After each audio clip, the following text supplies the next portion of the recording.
The following is a special presentation of Keeping It 100. Watch future episodes exclusively on Soul of the South, available over the air on 30.4, or contact your local cable provider.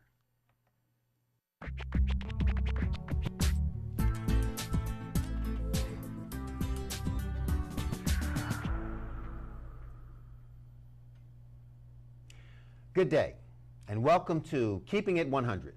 I'm Michael Victorian, your host, and president of the 100 Black Men of Metro Baton Rouge. Today, our topic is confronting the prevalence of HIV/AIDS in the Baton Rouge community. In today's society, HIV and sexual health has to be discussed. Baton Rouge ranked number 1 in AIDS cases per capita and number 2 in HIV cases per capita. We have continued to see growing trends around HIV infections in our city.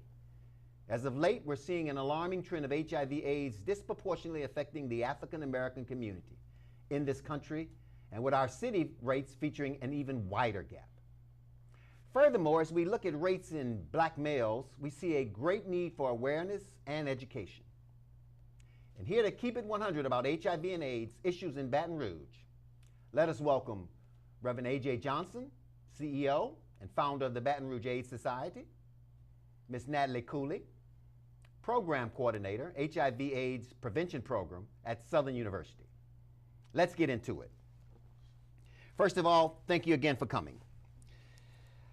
Now, can each of you tell us a little about yourself and how your work relates to HIV and AIDS? And we'll start off with you, Ms. Cooley. As the program coordinator, I implement workshops and seminars and sessions on campus, mainly working with students. We were just recently awarded a grant to go more into the community, so we're going to increase our partnerships with our community partners and try to impact the community surrounding Southern University. Okay, that's great. Reverend Johnson. And I am the CEO and founder of Baton Rouge AIDS Society. We just celebrated 15 years as the first minority community-based organization for HIV in this area, and also the pastor of Real Life Ministries. Thank you so much. Now, in Louisiana, and these statistics that I have before me say a little less than 13,000 blacks were affected with HIV as of December 31st, 2012. 36% female, 64% were male. Why is there such a large discrepancy between black males and females as it pertains to HIV infections? And Reverend Johnson, if you could start off. Well, you know, when we look at the South, not just Baton Rouge, but we have a bigger problem in Baton Rouge. In the South, there is just a shortage of men, and the females in our population. You know, they say the South is real laid back.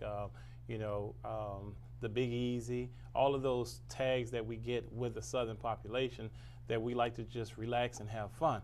Well, there are more females available for men who are not in prison, not in jail, heterosexual, and then there's less commitment with those men with women to stay in a monogamous relationship. Okay.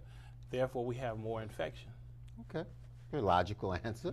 Ms. Cooley? And along with that, you have to think about those women who are interacting with those men and how much they are demanding that they actually use protection. And how often do females actually ask their partners, how many people have you had sex with? What are you involved in? When was your last relationship? People don't really communicate like that, so we're trying to increase communication as well. And could you share with me some of the things that you're doing to increase that communication? For example, working at Southern, we actually do workshops inside the dormitory. We have some workshops that specifically target African American females where we talk about communication. We talk about being prideful in being an African American, empowering them to be female and being able to demand that I know your sexual history. And also just to bring more testing to campus. Okay. Reverend Johnson, can you share with us some of the things that the Baton Rouge AIDS Foundation is doing? Well, one of the things we're doing, we believe that if there's a lack of people getting tested for HIV, what we need to do, instead of trying to get everybody to come to the agency to get tested, we need to bring testing to the community. And one of the things we've done is partnered with hair salons and barbershops. It's called Hair Raiser. Okay. So we go out into the community. Just this past Friday, we were at Uppercuts on Blue Bonnet. Go to the community where blacks gather. You're going to go get your hair cut. Right. You're going to go get your nails done, your hair done, and all that stuff. So instead of making it something that's an extra task, we want to test where you're at in an environment where you have to wait more than 20 minutes anyway. So you get a test, get your results in 20 minutes, and then you can go on with your life knowing what your status is. Okay, very good, very good. We're going to move on to the next question. Nationally, we've seen a major growth among black women, but in Louisiana, we see a disproportionate growth in HIV infections around black males. What's different about the efforts with black males in Louisiana as opposed to nationally? What are we doing to focus on black males in terms of prevention? Well, Natalie? for one example, Brass as well as Southern and other community members, we work with a coalition called Take Charge, Take the Test. And so, as well as other campaigns. And we really focus on getting people together, like he said, in their own environments. And having a campaign that focuses on just men who sleep with men, as well as having a campaign that focuses on just African American women. Okay. And one of the things we have to do that we're doing at Baton Rouge AIDS Society is that we got to start young. I mean, you know, it's like the old saying, you can't teach an old dog new tricks. Right. Sometimes it's hard to try to teach men that's over the age of 30 that they still need to protect themselves. So we have a mentoring program where we enroll youth to have a mentor to let them think outside of the box of what they see as a norm in their community. Right. We got to do something a little different. Alpha Phi Alpha does Project Alpha with us 2 times a year, at least every year, that deals with young African American males, teaching them with other young males taught by prominent black men. We need to have our young men see prominent black men to know what success really looks like. Because success is not having a car with the stereo system booming, wearing your pants down, and having sex with as many women as you can. But in that community, that may be communicated as success. Okay, very good. Now, we're going to be reaching the end of this particular segment, so I will hold all questions. At this time, to our viewing audience, please come back. We're going to just take a few minutes for a commercial break, and we'll be right back.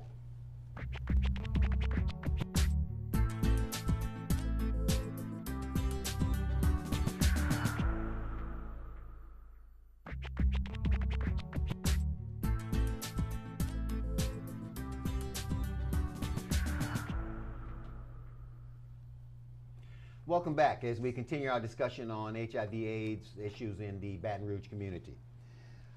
Reverend Johnson, the mortality rate is higher for blacks with AIDS than any other ethnic group. Is this due to lack of testing or poor access to care, in your opinion?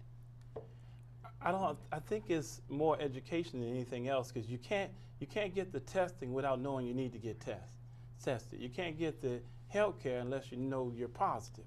You can't know you're positive unless you get tested. So it's a cycle that starts with education. If you don't know, the Bible tells us our people are destroyed for lack of knowledge. It's not just the information, but it's also the application. That's the problem we have in our community. If we don't teach that you can, let me give you an example. We got to know we can have HIV over 20 years with no symptoms. Over 20 years with no symptoms? We're in a culture, that's a long time. That's a long time. But in our culture, in the African American community, we feel that if you itch, burn, or something smell bad, then you got to go to the doctor. Right. It's hard for our people to understand that this is something you can have over 20 years with no symptoms. So you can imagine if you are intimate with somebody over 20 years, one body every year, that's 20 more people you infected. And then if they have sex with somebody, the numbers keep rolling. And in the African American community, we have so many people that's caught up in the here and now. What I'm doing right now is not connected to my next year. It's like I'm trying to survive right now. Poverty is so hard right now. Jobs are so hard right now. Trying to get a meal is so hard right now. The government shutting down things makes it even harder right now. Right. So when we're dealing in the here and now, decisions that are being made are not focused on, I need to protect myself for next year. That makes a big problem. Magic Johnson being infected and living so long, as an educator in the community, we're still addressing that question. People still today ask us, does Magic Johnson really have HIV? since 1991, and they still asking that question. But Magic Johnson has money. Right. We're going to keep it real. He has the money, the medication, the exercise, and everything else needed to keep him looking healthy. Exactly. Exactly. Thank you. Miss Cooley. Very similar to what he says. When you're thinking about college students, you have to take into account that, you know, they still think like high school students, so they still think that they're invincible, and it doesn't matter how many people I have sex with, or it doesn't matter. Really, people don't think about the earlier you have sex, the more susceptible you make your body. If I started having sex in high school, then I'm more susceptible to getting an infection versus someone who starts in college or after college. Okay. Can you do this one thing for me? What do you feel that organizations like the 100 Black Men, our fraternities, our sororities, our African American churches, what should we be doing to address this epidemic in our community right here in Baton Rouge? Really work more with agencies like BRAS, work more, especially in the university setting. With our new grant, we're going to be doing more focus groups, more workshops. So we want people, prominent people who live in the neighborhood, to work with us. We're going to be implementing what's called popular opinion leaders. Okay. So people who live in a community, their neighbors see them a lot on the news, on the TV, doing events every weekend. We need those people out there actually implementing programs, working with the workshop, hosting activities and events that will invite their community. Okay. From John? Well, you know, I always believe in the concept of water on concrete. And the thing is, water could actually crack concrete. Right. But you have to keep dropping the water in the same spot. The problem in our community is that we have churches and organizations that they do something once a year or once every 5 years, and it's a task. It's a check mark. Okay. I'm finished. I'm done. We did something about HIV. What's the next topic? Right. Unfortunately, HIV is more like Katrina. You can't do something one day and then move everything on the side and ask what's the next topic. We need to take an approach like Katrina and say, how can we bring our people forward? We need to have more testing events. We need to do more education.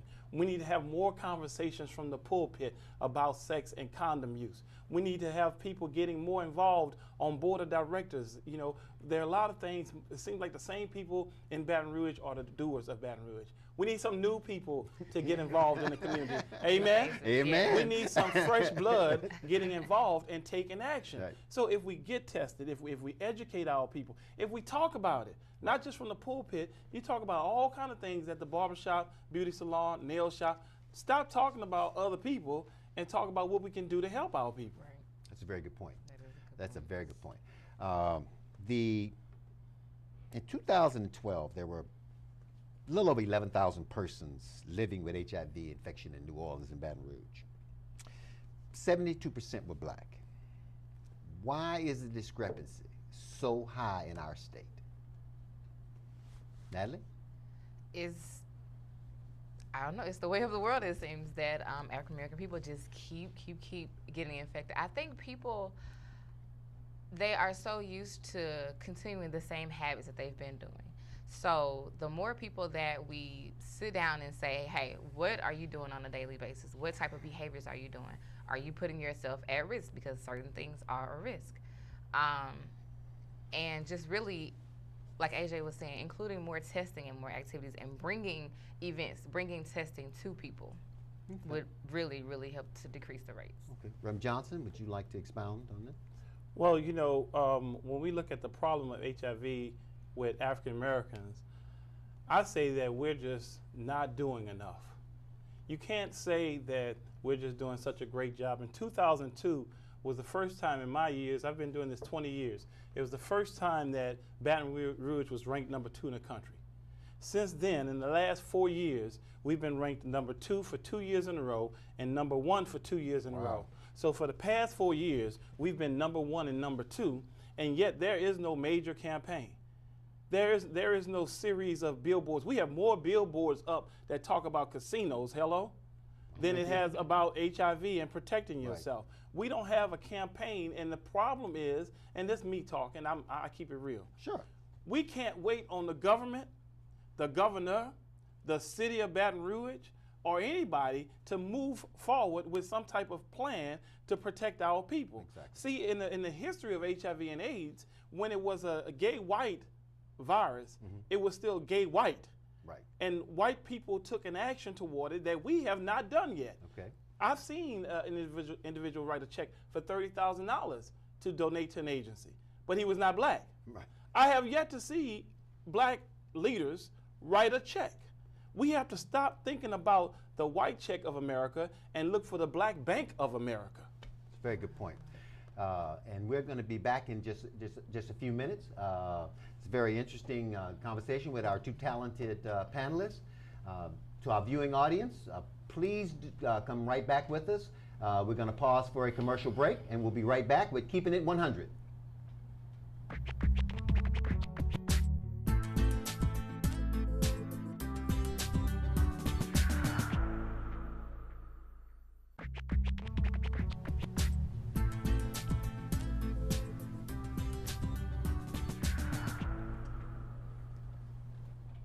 Welcome back. We will continue our discussion on the HIV/AIDS epidemic here in Baton Rouge. I'm Michael Victorian, president of the 100 Black Men, and this is Keeping It 100. Natalie, can the HIV epidemic in our city be related to poor educational outcomes? It can. It can also be related to, the research shows that it can be related to substance abuse, especially on college campuses. So even a recent report stated that 81% of college students reported using alcohol within the last year. And so within that same group, 68% of those same students reported using alcohol within the last 30 days. So we know that people who use alcohol, who use marijuana, are more likely to have riskier behavior, which might be not using a condom or participating in a sexual activity that they didn't want to do. So we have to not only think about someone's income status or how much education they have, but also the other behaviors that they participate in, which would be drinking alcohol or using other type of drugs that could lead to participating in a risky behavior. Okay. Reverend Johnson, would you continue on that topic? Yes, I think one of the things we fall short when we talk about education is we try to link education directly to just the school system. And I think that's a flaw by itself. Okay. Yes, there's not enough sex education, real sex education in the school system. But then again, like we spoke earlier, there's not enough sex education from the pulpit. We have gone through, and I've said many times before, so many things in society as an African American population based upon what we've heard the pastor talk about.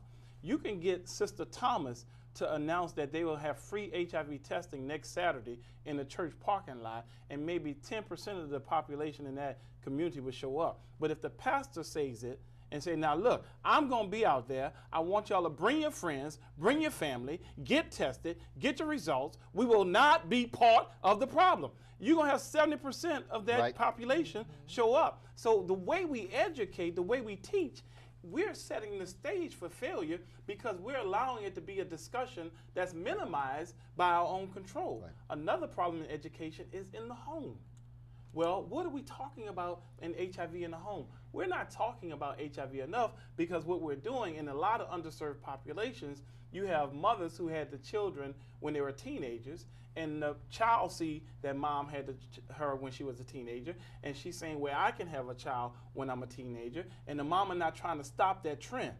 We're not having enough communication to say, no, baby, I don't want you to do what I have done. I want you to have a better life. So if the child feels it's okay to have intimacy with someone that's not your husband or not your wife, because I see mama doing it, then I'm going to go out there and do it too.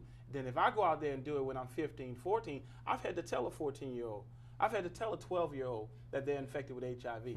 That's not an easy thing to do. I guess it isn't. My daughter is 9 years old. I'm like, do I buy a gun? Do I, you know, but as 9 years old, she knows a lot about HIV and AIDS and STDs and tobacco-free living than many children her age. We have to talk about this, whether we work in the field or not. Right.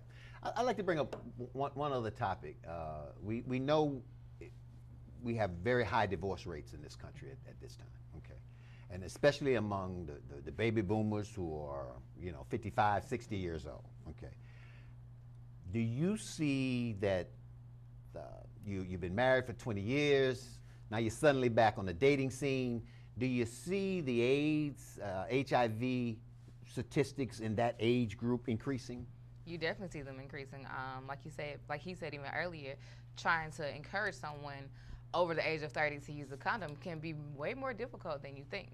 And people who are that age are like, I know what I'm doing, I know who I'm with, or may not even think about that. They just might be like, okay, I'm separating from my wife or husband, and I'm not even thinking about sex. But later on down the line, when they are in those type of relationships, they forget all about us telling them to use a condom or us telling them to get tested.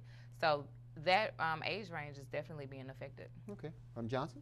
I think that, one, it's a statistical fact that the age over 55 is a rapid growing age group infected with HIV.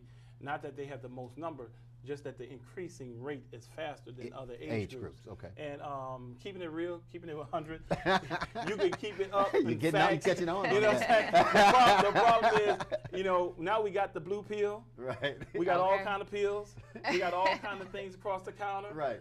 Everybody's now they starting to have their favorite quote in the Bible is when God told Abraham and Sarah they're gonna have a child, and she said, "Shall I still have pleasure?" So Wow. all of this is fostering a new type of arena where we do see people 77 coming to get tested. We do see couples coming in to get tested more than we've seen in the past. Okay. We do see people that have been in a relationship getting out and now making testing a part of the criteria that I need to see your papers before we go anywhere. Okay. Right, Very right. good. Very good. Thank And you just so to much. expand on that, we talk to people every day about, have you been to the gym? When was the last time you got tested for diabetes? But we don't ask people how many, when you went on your last date, who were you with? Did you guys have sex?